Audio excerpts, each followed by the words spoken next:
بسم الله الرحمن الرحيم الحمد لله والصلاة والسلام على سيدنا رسول الله وعلى آله وصحبه ومن والاه. Welcome back everyone to our reading of this great book of our Tariq, Qawa'id al-Tasawwuf, the Principles of Sufism by Sidi Ahmad Zarruq radiallahu anhu. We enter into a new section. In the English text it's listed as section 4, in the Arabic it's section 5. في مقصد الصوفي والفقيه. So in this section he's going to talk about the differences between tasawwuf and fiqh, the difference between the people that focus on the spiritual path versus the people that are focused on the rules and the sharia and whatnot. And this is quite a consequential section. This is one of the most important sections, inshallah. So he says, قال رضي الله عنه ونفعنا بعلومه في الدارين آمين. Sidi Ahmad Zarruq, he says, may Allah Ta'ala have mercy on him and may we benefit from his knowledge in this world and the next. Principle 55. If you're following in the English, we're on the bottom of page 42. Principle 55. The Sufi's view of dealings with Allah is more particular than that of the jurist. This is a usage of logic. This is how one of the concepts of Islamic logic, that something is something is greater than something else. So in this case, the view of the Sufi is more particular, is more specific when you compare it to the view of the jurist, of the faqih. For the jurist considers that which makes difficulty disappear, while the Sufi considers that which brings about perfection. Right? So the goal of the jurist, the faqih, the mufti, the qadi, is if there is difficulty for the community, we want to remove that. Al-mashaqqatu tajlibu taysir, one of the principles of our legal system, that difficulty brings with it the ease. إِذَا دَاقَ الشَّيْء اتَّسَعَ. If something becomes restricted, automatically it becomes expansive. These type of legal principles that we study in usul al-fiqh teach the jurist, teach the faqih, that our job is to help make things easy for people. But the Sufi, he is more concerned, or she is more concerned with something else, more concerned with perfection. So it's not enough for me that it's easy, but rather I want to be perfect in what I do. So therefore, and I've mentioned this before, the Sufi might be more strict, tends to be stricter with themselves than with other people. The Sufi's view is also more particular than that of the theologian, because the theologian examines the orthodoxy of the belief, while the Sufi seeks that which strengthens yaqeen, strengthens certitude. So the theologian in Islam, the mutakallim, they look at what is sound belief. So they look at the Quran and they look at the hadith traditions and things that relate to Allah, things relate to the Prophets ﷺ, things that relate to the end of time and life after death, what we call eschatology in the study of religion. They seek to draw from those primary sources what's sound in our belief and to extrapolate, the things that might not be discussed head on. Now, the Sufi's perspective when it comes to matters of belief is more specific, because they're looking at how do they increase their personal certainty. So I don't need a list of all these axioms and dogma. I want to know, how can I be more certain that I see Allah subhanahu wa ta'ala. His view is more, meaning the Sufi's view is also more particular than the Quranic commentators, the mufassir, and the traditionalist, meaning the people that study the hadith. This is a correct translation, but when you say it in English, in a group of Muslims, sometimes we don't realize that the traditions are the hadith. But the traditionalists are the muhaddith, the person whose main focus is hadith. Why? Because both of them, the mufassir and the muhaddith, they examine the rule and the idea. They are looking at the primary text, the Quran and the hadith, and then what do they extract from it? And nothing else. Whereas the Sufi goes beyond that, seeking the inner meaning after ascertaining what they have established. So, okay, this hadith, we take from it fiqh such and such, and aqeedah lessons such and such, and linguistic lessons such and such, but the Sufi is like, and in addition to that, there's more. There's something that's deeper in the story.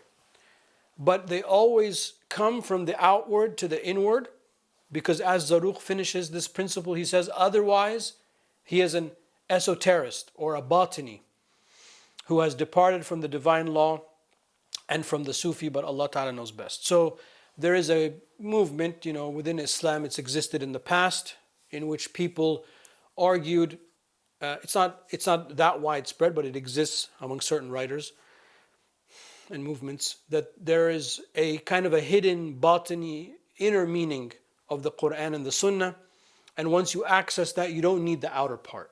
Right? That's not what we're saying. We need the outer part. For us, leads to the inner part, and the inner part is supported by the outer part, so on and so forth. So they work together. You can't have one without the other.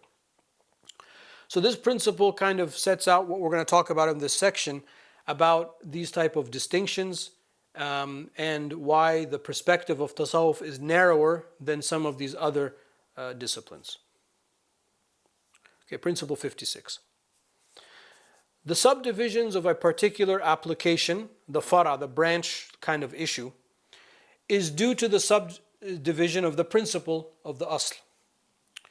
It has also already been established that the principle of Sufism is the station of spiritual virtue or spiritual excellence, ihsan, which is divisible into two kinds, each of which is a substitute for the other. They are that thou adore God, Allah, as thou did see Him, and ta'bud Allah ka'annaka tara. And if you can't, then know that He sees you. فَإِن لَمْ تَكُنْ تَرَاهُ فَهُوَ يَرَاكَ. So, that's the hadith of Gabriel, in which Gabriel asked the Prophet ﷺ about ihsan, and the Prophet ﷺ answered in those two statements. So Zarruq is saying the asl, the basis, the origin of the principle of Sufism comes from this hadith, and the Prophet ﷺ indicated that there is a duality there. So therefore, in its manifestations, there will be a plurality. The first part of the statement deals with the rank of the Gnostic, of the Arif, and the second deals with the rank of others below the Gnostic. So, to worship Allah as if you see Him is one rank. فَإِن لَمْ تَكُنْ تَرَاهُ فَهُوَ يَرَاكَ. And if you can't, then know that He sees you. This is another rank. The first rank is higher than the second, because the first one is that you are in a mushahada, you are in a witnessing of Allah subhanahu wa ta'ala. If you can't get to that stage, at least you know that Allah ta'ala is always watching you, so it's a little bit further behind. The Shadhilis and those who hold to their beliefs follow the first, whereas Al-Ghazali and those who hold his beliefs follow the second. The first is closer to the truth because of the planting of this type of tree brings forth fruits that can be reaped. Its foundations is the principles with its foundation is the principles which every believer has access to. The personal nature of a person is conducive to acceptance of the principles of the divine. The personal nature of a person is conducive to acceptance of the principles, and the divine law is based on them. For the goal of the principles is to strengthen certitude and to actualize it by practicing the deeds of the God-fearing. So understand. So, in understanding these two types of tasawwuf, Zarruq says that our path, the path of Abu Hassan Ash-Shadhili radiallahu anhu, aims at and is directed towards the first of the Prophet's statement, alayhi salatu wasalam, to worship Allah as if you see Him. So in our suluk, in our program of dhikr, in our tarbiyah, we focus heavily on the remembrance of Allah subhanahu wa ta'ala in the beginning. So after you finish the 30 days of the basic dhikr, the basic awrad, I start you on the names, the divine names. Each order has kind of its different order of names and things like that, but the concept is the same. For the Shadhilis at least, is that we throw you into the deep end. We throw you into the deep end, and you start with the invocation of the divine names, so that you bring to your subconscious and to bring to your inner heart this idea of witnessing Allah subhanahu wa ta'ala. The way of Imam al-Ghazali, and I'll comment on if there's an actual difference or not, but the way of Imam al-Ghazali is a focus on the second part. Know that Allah ta'ala sees you. So Imam al-Ghazali's approach to tasawwuf is basically what he lays out in his Ihya Ulumuddin, which is great, his great work, his magnum opus, which is 40 individual books that take you, all the way from, it's basically the book of everything. Anything that you need to know as a Muslim, you're going to find it in Ihya Ulumuddin. And what Imam al-Ghazali does is he takes you by one act of worship, one after the other, and he takes you from the outer and to the inner version, and he shows you how to lead a good life and an upright life, and how to constantly work on yourself. But he always falls short of that first statement of the Prophet ﷺ. And throughout the book, all the time, he hints towards it, and he says, but that's not the purpose of this book. So what Zarruq is saying here is accurate, that is the focus of Imam al-Ghazali in the book. I mean, he does say that. But both parts are needed for a murid and to have their full spiritual life. Both approaches are needed. You can't have a witnessing of Allah subhanahu wa ta'ala unless you are working and following the Sharia and doing the halal and staying away from the haram, etc. That mujahada, that is required. The only real difference is kind of what is the order.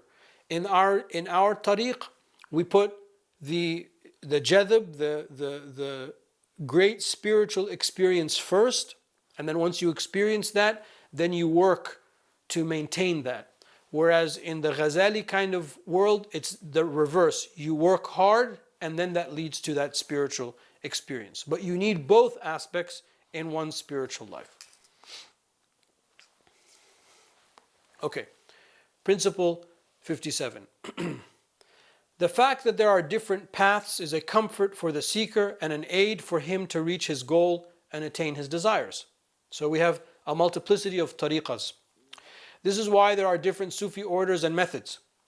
There is the devotee who clings to the virtues under all circumstances, the worshipper who carries out the good deeds, and the ascetic who shuns creatures, or shuns people, that is, or social engagement, the Gnostic who clings to the divine truths, the pious who reaches a high station of being prudent, the adherent who attaches himself to the people of the path in every way, and the novice who carries out the duties of service, khidmah.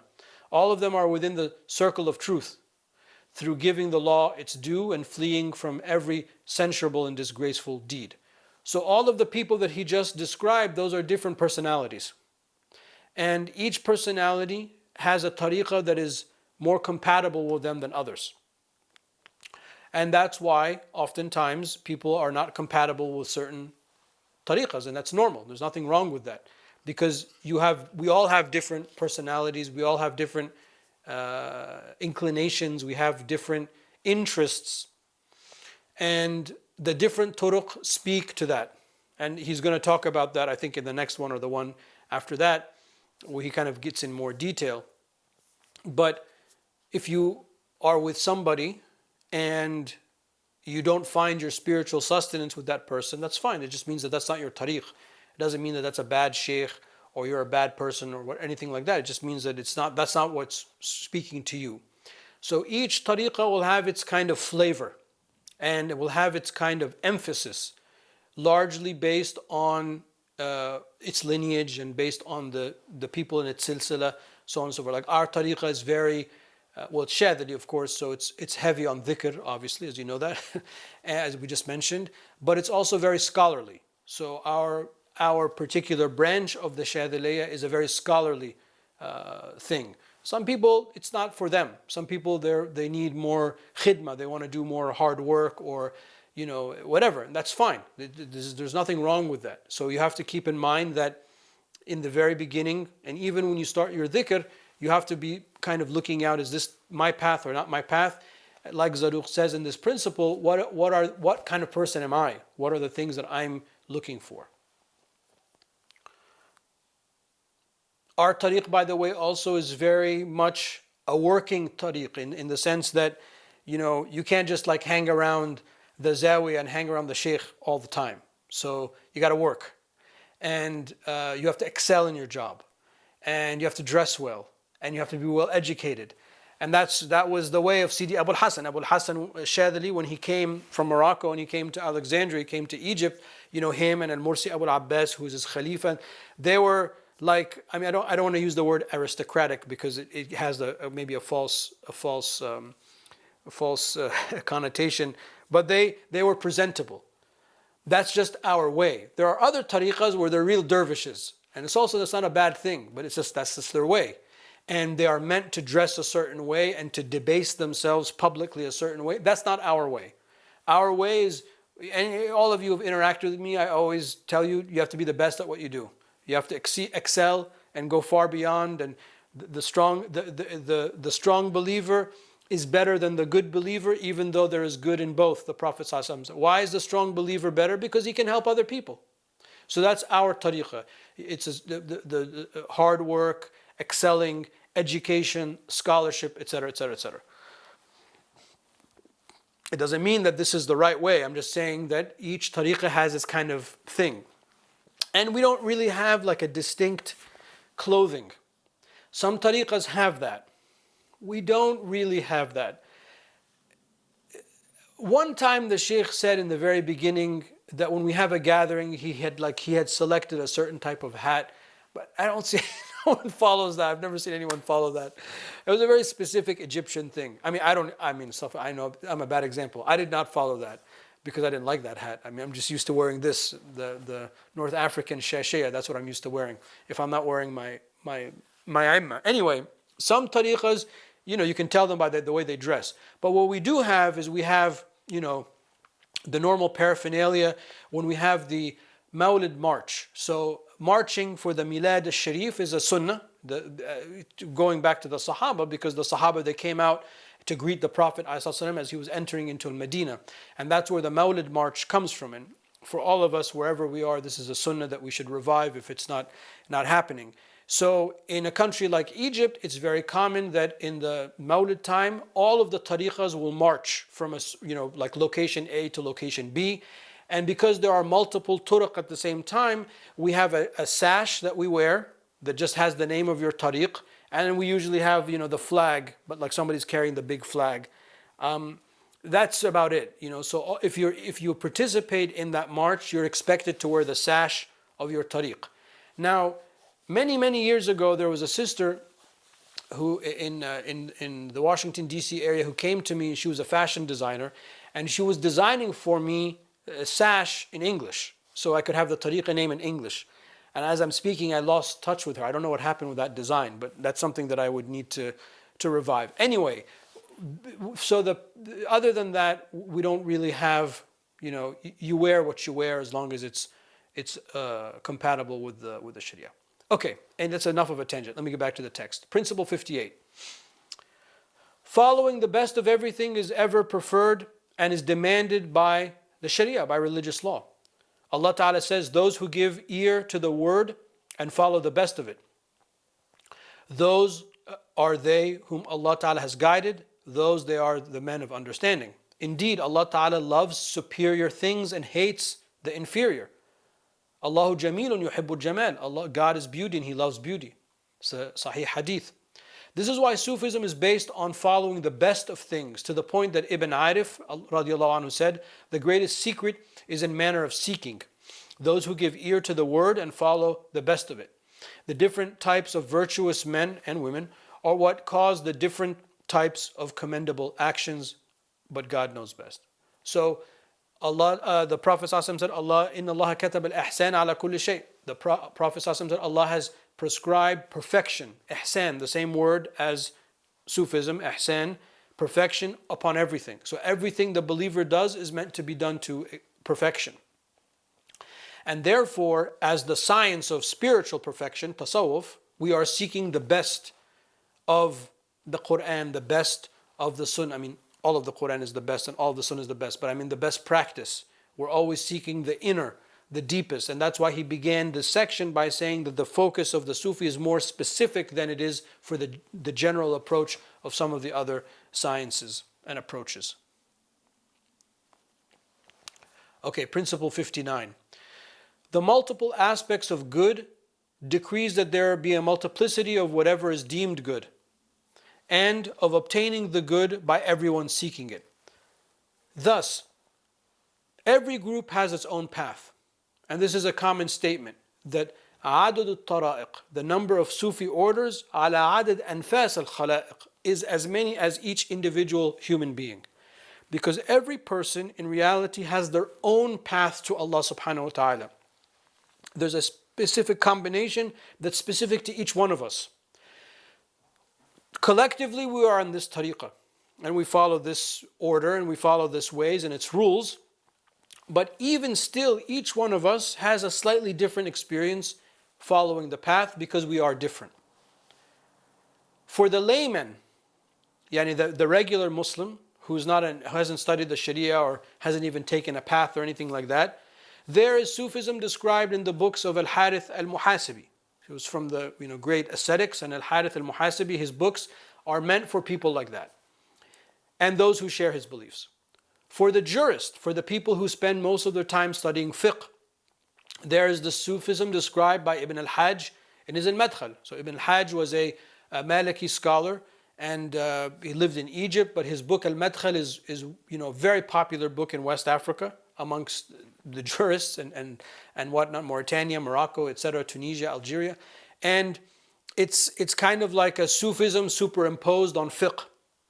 Right? So he's like, that's why those people like that book, because as Zarruq said, it kind of speaks to them. So if you're studying fiqh all the time, here's a book of fiqh that teaches you tasawwuf through the fiqh. Right? So it works for them. For the traditionalists, meaning the muhaddith, there is the Sufism described by Ibn al-Arabi in his Siraj, not Shaykh al-Akbar, another Ibn al-Arabi, in his Siraj. For the devotee, for the murid, there is the Sufism of Al-Ghazali that he describes in his Minhaj al-Abidin, and obviously, as I mentioned, his Ihya. For the ascetic, there is the Sufism brought to our attention by Al-Qushayri in his Risala. That's the book that I teach at my mosque every Friday night. We're about halfway through, alhamdulillah. For the hermit, the person who is kind of off by themselves, there is the Tasawwuf of Qut al-Qulub by Abu Tayyib al-Makki, and the Ihya by Al-Ghazali. Al-Ghazali's Ihya is based on Qut al-Qulub. That's why both of those books are mentioned together. For the philosopher, there is the Sufism of Al-Hatimi, meaning Shaykh al-Akbar.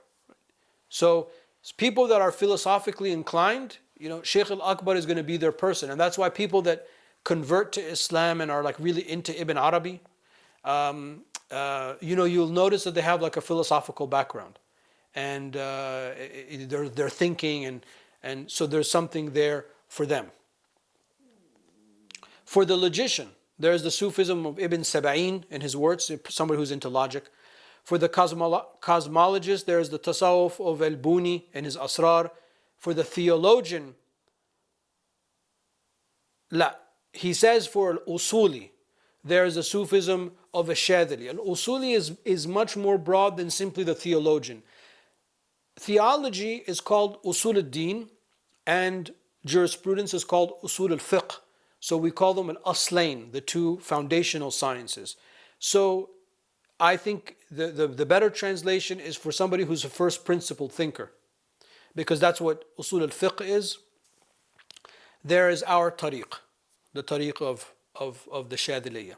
Every group should be taken into consideration by examining its principles and its proper place in God is success. So our tariq has a specific approach. I try to, make that clear for you, and through my work, whether my written work or my recorded content or our interactions personally one-on-one, you kind of know how I think.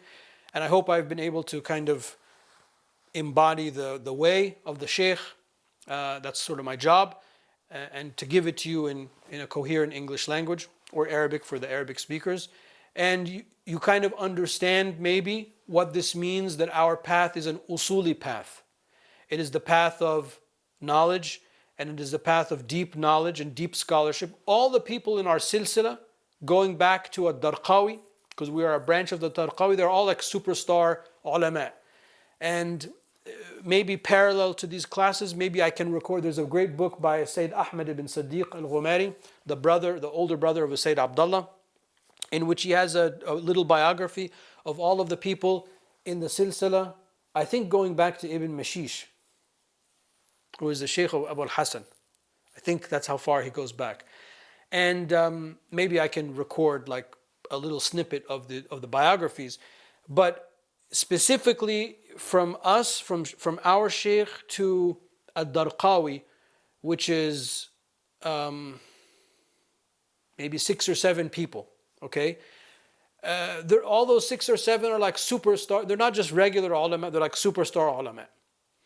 And it's very important for you to understand that silsila will impact the culture of the tariq, any tariq. There are some, tariqas that come from the Caucasus, for example. And it's like very Dagestan, it's like Khabib, right? It's like whatever tariqa you think of Khabib, that's what the tariqa is like. That's the personality of the tariqa, because those are the people that carried it. And this just shows you, subhanAllah, like it's like a miracle. It's one of the beauties of Islam that the same truth can be carried through all of those cultural vessels. So it's very important that you make a distinction between what's the cultural, cultural expression of the shaykh or the tariq versus the actual teachings. The tariq in its most pure teaching is supposed to transcend the culture and the time and the place, because it's what links you to Allah subhanahu wa ta'ala. But, obviously the vehicle, me or the shaykh or whoever, obviously we are encapsulated in some kind of cultural norm. So when you learn about the biography, that's why it's a big part of tasawwuf, is to learn about the biographies of the people in your chain of transmission. You kind of see that. So we're very heavy on the tasawwuf. And Zarruq himself, Zarruq, he was an alim.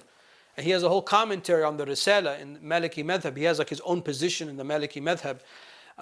And he was very, very well versed in the Islamic sciences. So that has an impact. And our impact in general, the Shadhili Tariqa and our branch of the Shadhili Tariqa more specifically, is very, very heavy on scholarship. That's very, very important. Okay, we'll do one more, inshallah. Principle 60. The lot of the layman, other than being cautious and apprehensive, is in following religion in the easiest and clearest way available to him.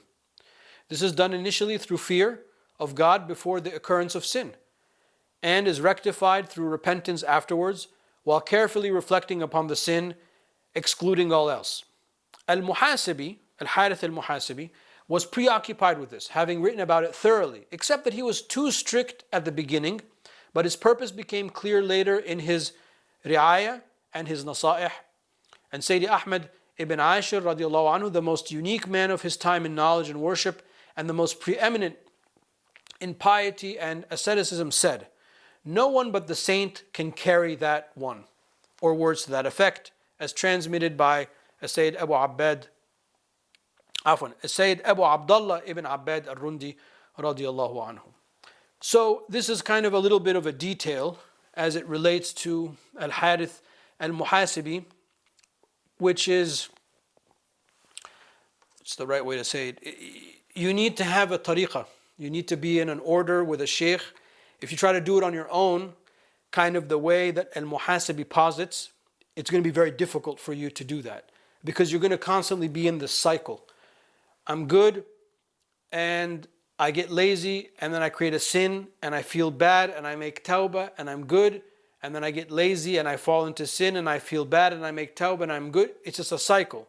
We're trying to go out of the cycle. We're trying to go beyond the cycle to Allah subhanahu wa ta'ala. And that's what the path is. As Zarruq mentions that Ibn Ashir said that you have to kind of almost be divorced completely from the world to be able to do that, which is a high task for anyone. And therefore it's better to follow an order with a sheikh that has a kind of a known program so that you can benefit. Okay, we'll stop here. Wallahu ta'ala a'la wa a'lam wa sallallahu ala sayyidina mawlana Muhammad wa ala alihi wa sahbihi wa sallam tasliman kathira.